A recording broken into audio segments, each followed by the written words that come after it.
আজকে ভার্সিটি থেকে আমার রেজাল্ট দিয়েছে। তো আজকের দিনে আমি অনেক খুশি, কারণ আমার রেজাল্ট মোটামুটি ভালো হয়েছে। আর সেজন্য আজকের দিনটা কেমন কাটলো বা কেমন কি করলাম আজকের দিনে, সেগুলো আপনাদের সাথে শেয়ার করব। তো সম্পূর্ণ ভিডিওটি দেখার আমন্ত্রণ রইলো। আমি আনসারি আপনাদের সাথে আছি। তো চলুন শুরু করে ফেলি আজকের মিনি ব্লগটি। আজকের দিনটাও ছিল অনেক রঙিন এবং সাথে আকাশটাও ছিল অনেক পরিষ্কার, কারণ কোনো মেঘ ছিল না আজকে। আর আমার রেজাল্টও হয়েছে অনেক সুন্দর, যার কারণে ভাবলাম নিজেকে ট্রিট দেওয়া যায় এই মুহূর্তে। সেজন্য আমার পছন্দের একটা হালিমের দোকান আছে আমাদের এখানে, বুঝেছেন, সে জায়গায় আজকে যাওয়ার একটা প্ল্যান করলাম। এবং যাওয়ার পথে আমার কিছু জিনিস পছন্দ হচ্ছিল, কিন্তু কিনতে পারছিলাম না, কারণ আমার দামের সাথে তাদের দাম মিল ছিল না, যার কারণে কিনতে পারি নাই। আর ভাই, বাংলাদেশের একটা সমস্যা, মানে রাস্তা যখনই ঠিক করা হবে তখনই মনে হবে যে পাইপ পোতা হয়নি, সেজন্য রাস্তা আবার ভাঙা শুরু হয়ে যাবে।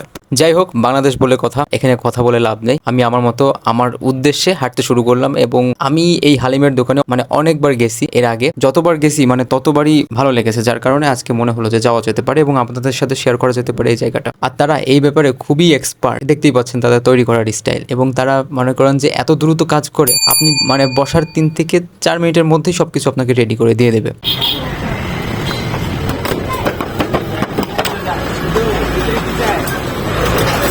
আর তারা হচ্ছে ক্যামেরার সামনে আসতে একটু লজ্জা পাচ্ছিল, কারণ ওরা বলছে যে তারা নাকি এর আগে কখনো ক্যামেরার সামনে আসেনি। এবং ভাইয়া, আপনি আমাদের ফেসটা নিয়েন না, তাই বলছে আমার। তো আমি ওদের ফেসটা নিলাম না সেজন্যই। এবং এদের পরিবেশনটা এবং এদের যেই ব্যবহার, এটা অনেক সুন্দর লেগেছে আর কি আমার কাছে। যাই হোক, আমি ঝটপট বসে পড়লাম আমার খাবার নিয়ে। এবং পাশে শশা ছিল, শশাটাও মিশাই নিলাম, এতে করে স্বাদটা আরো বেশি ভালো হলো। তারপর আমি আমার মতো করে খাওয়া শুরু করলাম।